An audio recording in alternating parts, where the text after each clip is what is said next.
Hi and welcome. So, what is health really? I think this is something we really all of us need to start thinking about exactly what we mean when we say our health. And I'd like to invite you to think something like this.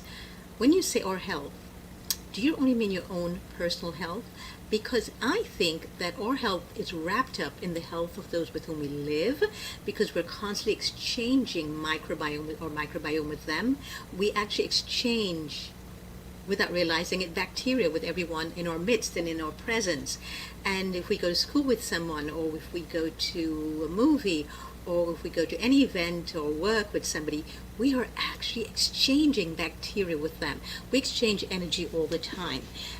Bacteria is very physical, but we also exchanging energy with everyone around us all the time.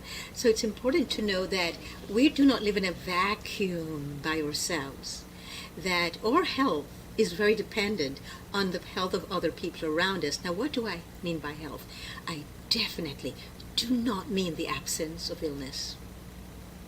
It's interesting because the word DIS dash EASE, disease, has now come into one word, disease.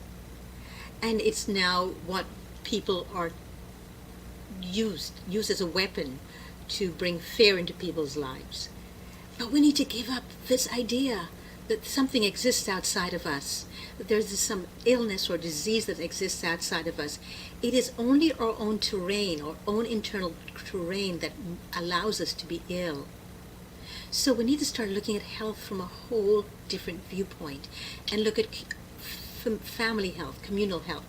There was something interesting in the United States that when the refugees from Vietnam started coming to the United States, a lot of them were sent to the Midwest. And one of the doctors there remarked on something which I have never forgotten.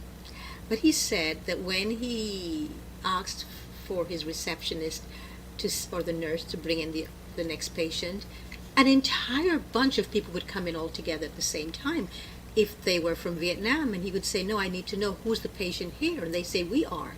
Because in Vietnam, the prevailing culture was that if one person is ill, then the entire family is ill.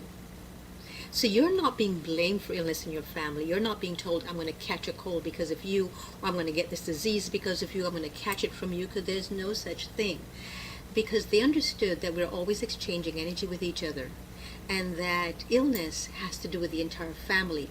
I would like to see mental illness and drug addiction be treated that way, that the whole family be looked at and not just treated, but look at the root cause of it. When you look at the root cause of anything, you will see that it's on a familiar level. It's the whole family, the whole community, and it has a lot to do with our own belief systems. Yes, I think we get ill because of our belief systems. So it's not just about what we eat or don't eat.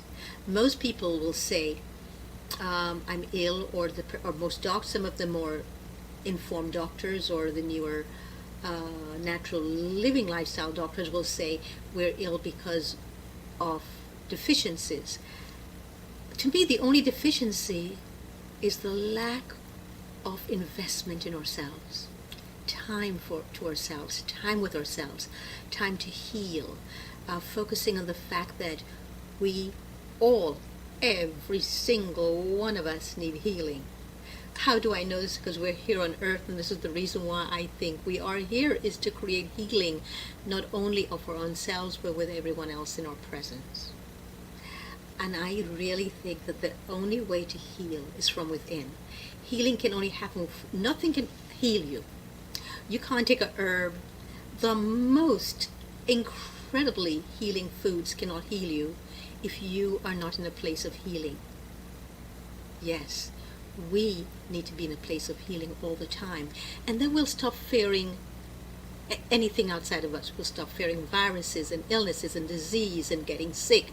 And we will look at sickness as a gift, as a way to explore all the things that we need to heal within ourselves. So I invite you today to please look at illness and sickness as something different. It's the gift, it's a wake-up call to say, take back your terrain, start spending time listening to your cells, being aware that we all made up of cells, and that interstitially within the cells there's a blockage going on, that there's acidity in the body that needs to be dealt with, there's acidity in our thoughts and in our mind. So we can eat the most alkaline forming foods to so-called get rid of the acidity, but if our thoughts are acidic when we're eating it, and when we just screamed and yelled at ourselves or at somebody else, or we feel shame within ourselves when we're eating it, we're still going to turn it into an acidic product within our bodies. So I'll be speaking about this much more in the future, elegantly raw tidbits like this.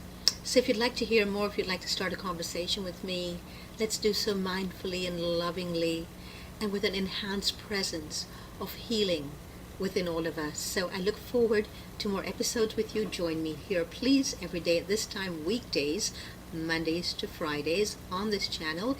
And please press the subscribe button and the notification button as well, so that you will know when this comes on.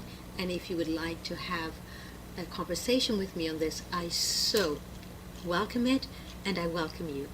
So until the next Elegantly Raw Tidbits, this is Dorit saying, be well, be mindful, and most of all, know that you matter.